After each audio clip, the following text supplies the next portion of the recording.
Many people have waited for this part too. And yeah, here it is. PTS. Wait, yeah, PTS. What does PTS mean? I don't know. But PS, this in the beginning of it does have some funny stuff to it, I guess. But anyways, let's get right on. Look what we have here. The raspy voice spoke out to you too, turning towards it. Great, Bakugou growled, looking at them. You were confused. You wanted to ask who they were, but it felt like you were being suffocated by the air. Is that an actual mermaid? A girl with messy hair spoke. Yes, you dumbass. A man with black hair spoke. Hey! Now the two were arguing. You, Bakugo, and the man with the raspy voice just stared in confusion. Will you two shut up? He spat at the two who now stopped arguing. Okay, let's get back to what we were saying, the raspy voice said. You grabbed onto Bakugo's shoulders, tighter. And how the hell did you even get a mermaid? Spoke one of the three. You're not getting anything, Bakugo spoke, grabbing his sword out, keeping you tightly on his back. Your little friend is going to dry out, the girl giggled out. You sunk your head down. Why were these people after you? Were they, even? What did they want with you, even, if they did? Like, what? Like, but, like that, your questions had been answered. Your little friend here goes for a high price. If I'm right, it will be the man with the black hair, thought, smirking. 100 gold coins. Not in real life, just so the story would be, just in this story, but technically that would be 10k in this story. Both you and Bakugo had a shocked expression. That's when Bakugo chuckled. You guys have to be stupid as shit if you can't recognize her. She's the Moon Springs mermaid. The one who can control literally time and space. No, that's not me. Why are you lying? No, please don't listen to him. He's going crazy. You scrambled to talk. No, I'm telling the truth. He shouted out you. And now you two are going back and forth. Wait, where do they go? Bakugo asked himself, looking towards where the three once stood. Yin, you see them? He asked. No response. He looked behind you, and nothing. You were gone. All you can recall was sitting on Bakugo's back and arguing, but that's when you fell asleep somehow. And now you were here, in a tub of water. Did you somehow fall asleep when arguing with Bakugo? Yay, I get a new friend, someone said, hugging from behind me. But it wasn't Bakugo, it was the same girl from earlier. Your friend is... really stupid. He didn't notice the spell for cloning, she giggled, hugging tighter and tighter, to the point where it hurt so much. It felt like you were going to burst. God, I wonder if the gang will let me keep you. Her voice was right in your ear. A sadistic tone. Get away from her, creep, said the black-haired man. He was eating teriyaki. Aw, Dobby, you're no fun. She stomped off. Thank God to this Dobby guy. She was giving me the creeps. Here, the Dobby guy gave me some food. OMG, food. God, does he not feed you or something? Or did he not feed you or something? Dobby looked at me with a judging look. He does. I huffed. And sticking your chin out. Okay, spoiled brat, you gasped. I'm not. He rolled his eyes. Dobby, when does Shiggy come so we can leave? The girl whined out. Hopefully in the next couple of minutes, he spoke rudely. You were just calmly eating when you saw Red in the woods, but you thought nothing of it. All right, I'm going to bed, Dobby spoke, going into the floor bed. You couldn't remember the name Bakugo said it was. All right, me too. The girl opened, what, girl, what, I think they're supposed to say jumped. I don't know why it says open. And went to bed. You just sat there, in the tub, not even big enough to even sleep in. Why does it say shirt mermaid? Anyway.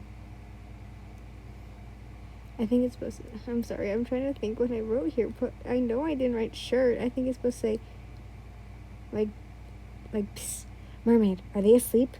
You heard a voice behind you. You swirled around, and OMG, it was bakugou. You gasped, Baku. You were cut off. Shut the fuck up, or you will wake them, he whispered, shouted, then picked you up, kind of like a baby. The two of you walked away. Well, technically, he did. But anyways, you guys made it to where the two of you could talk normally. So, how the hell did they get you? He asked, a little pissed. Apparently they used magic, where they could clone themselves. You spoke, still a little quiet. That won't happen again, okay? He asked. It felt like he was holding onto you tighter. Was he scared that he would lose you again? Bakugou, let's get going. You smiled as you rested your head on his shoulders. He continued to walk closer to the capital with you on his back, but the problem was that you were falling for him. Your cheeks would get heated when he talked to you, and when you were on his back, you could feel his heartbeat, and that just made you redder. Heck, it was hard for you to even talk to him. So when it came to the last day with him, you told him.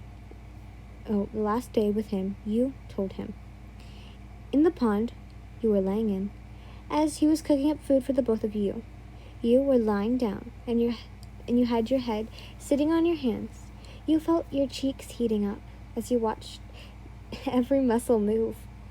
Wait, what were you saying? You thought as you clasped your hands towards your cheeks. You felt your cheeks. They felt like they were over 100 degrees. That's when you noticed a hand on your forehead. Are you fucking okay?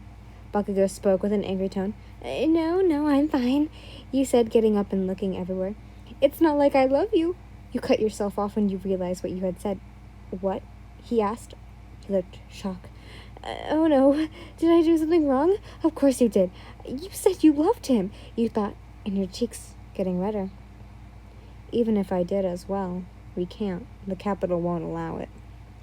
He spoke, and you looked shocked, turning around to see him. He had a hint of blush. What? You spoke, shocked. I like you too, but the problem is that the royal family will surely not allow it. He spoke, looking down. What? You spoke, your hands going away from your cheeks. I know you don't believe me because you can't remember, but the reason is that they would think that it would be a distraction from your quote-unquote job that you're supposed to do. He spoke. That's when you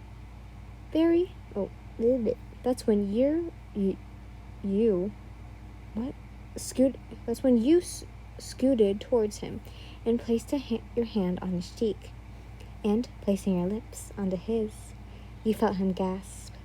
Then you felt his hand towards your waist, him picking you up and placing you onto his lap. Going deeper into the kiss, he bit your lip, which made you gasp, letting his tongue in your mouth. You felt his tongue move around your mouth. He pulled away with a line of spit connecting the two of you. He chuckled. I just might take you for myself. Maybe tell those royals I couldn't find you and keep you. I wouldn't mind that, you giggled. That's when he got up and, with you still in his arms, bringing you near where the fire was, now dead, and sat with you on his lap as you ate.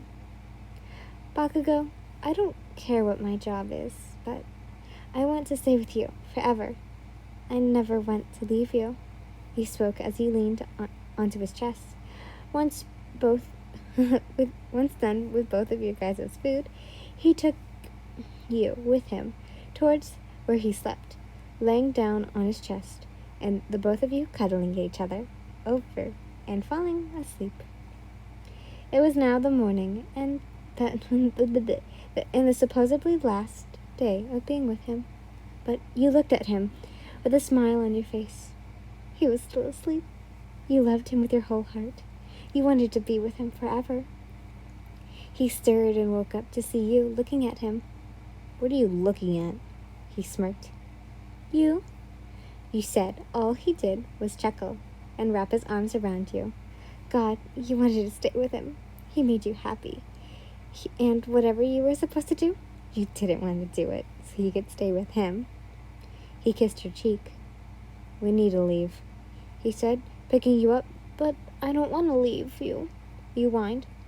Katsuki. Call me Katsuki, he said, placing you in the pond so he could pack up stuff and make sure you weren't going to dry out. Katsuki, you said with a giggle. He halted. What's wrong, Katsuki? You spoke once more. Stop calling me that, he yelled. You giggled at him. Okay, I will. You spoke. You looked closely at him. His ears were pink. Okay, up we go. He spoke, picking you up from where you were. I don't want to be locked up again, you whined once more. When you ask for something, you get it right away, he spoke, a little pissed sounding. Wait, what did he say? Wait, I have a plan now, you giggled in your mind. Katsuki, I have an idea.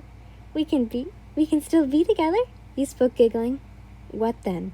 He asked. If you said I get what I say, you giggled once more, that means I can just say you are my bodyguard or something. That would work, right? You asked. He chuckled. You can say I'm your little plaything. Now, you were the one blushing. Hands cupped your cheeks. You couldn't see it, but he was smirking. Walking through the capital was scary to you. 2 guards following behind and in front of you two. All the people looking at you, and only you. It was scary. You didn't like the attention. Once making it to the front door of the castle, it opened, and Katsuki carried you in. 3 people were waiting for you. Ah, I see you are the one who found her. I hope you haven't done anything to her. The king spoke. We aren't going to tell him about you getting kidnapped by some bandits. No. She is unharmed. Nothing happened to her. Katsuki spoke. She's lovely. The queen clasped her hands. Clasped her hands together. There was a boy next to the queen. He looked like he was blushing, looking at you. As you looked around the place, that's when you heard Katsuki speak, a little angrier than... Oh, shit. This is supposed to say, as you looked around the place, not minding the conversation at all, and until that's when you heard Katsuki speak a little more angrier than usual. I can take her. He spoke to the king, who was a few steps away, with hands out. Bakugou, she will be fine in my hands. The king spoke, still with his hands out. Mister, I'm sorry, but I would prefer if Bakugou takes me. You spoke. You didn't trust this man. Why should you? He didn't save you. You didn't have feelings for... you didn't have feelings for him. Heck, he was probably like those people who took you in the first place. All right, then. The moon pole is north, the king said, eyeing Katsuki. I know, Katsuki said, walking away with you in hands. You gazed at the prince, and he looked pissed, the same face as the king. Well, you spoke. The moon pool was beautiful. The floor looked to be made out of marble. The windows had designs on them, the sun making it look like the room was made out of crystals. The ceiling had another window with a design on it. The room was in a circular shape. The water was crystal clear. A waterfall at the